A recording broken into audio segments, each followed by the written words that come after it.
જ્વાળામુખી એક પર્વત હોય છે જેની નીચે પીગળેલા લાવાનું તળાવ હોય છે. પૃથ્વીની ઉર્જા એટલે કે જીઓથર્મલ એનર્જીથી પથ્થર પીગળે છે. જ્યારે જમીનની નીચેથી ઉપર તરફ દબાણ વધે છે ત્યારે પર્વત ઉપરથી ફાટે છે જેને જ્વાળામુખી કહે છે. જ્વાળામુખીની નીચે પીગળેલા પથ્થરો અને ગેસને મેગ્મા કહે છે. જ્વાળામુખીના ફાટ્યા પછી જ્યારે તે નીકળે છે ત્યારે તેને લાવા કહે છે. આ લાવા ખનિજો, ધાતુઓ તથા પીગળેલા પથ્થરોથી બનેલો હોય છે. લાવા 1204 ડિગ્રી સેલ્સિયસ જેટલા ગરમ હોય છે. કેટલાક જ્વાળામુખી વિસ્ફોટક હોય છે. લાવાનો રંગ તેના તાપમાન પર નિર્ભર કરે છે. જ્વાળામુખીમાંથી વધારે પડતો ગેસ નીકળે છે જે સ્વાસ્થ્ય માટે ખૂબ હાનિકારક હોય છે.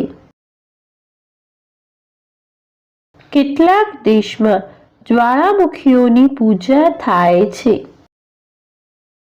સમુદ્ર તળ અને કેટલાક પર્વતો પણ જ્વાળામુખીની દેણ છે. જ્વાળામુખી શંકુ આકારના હોય છે. પૃથ્વી પરનો સૌથી મોટો જ્વાળામુખી યુનાઇટેડ સ્ટેટ્સના હવાઈ ટાપુઓમાં આવેલો મોના લોઆ છે. જ્વાળામુખી તેજીથી વધે છે. જ્વાળામુખીને અંગ્રેજીમાં વોલ્કેનો કહે છે. જ્વાળામુખી પૃથ્વીની સપાટી પર ઉપસ્થિત એવી તિરાડિયા મુખ હોય છે જેનાથી પૃથ્વીની અંદરનો ગરમ લાવા, ગેસ, રાખ વગેરે બહાર આવે છે.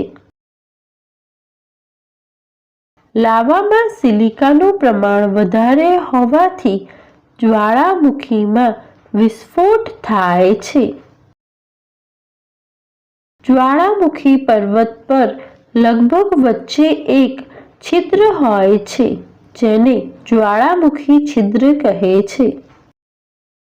જ્વાળામુખી સામાન્ય રીતે ટેક્ટોનિક પ્લેટ એકબીજાથી અલગ પડતી હોય કે એકબીજા તરફ ધસતી હોય ત્યાં જોવા મળે છે.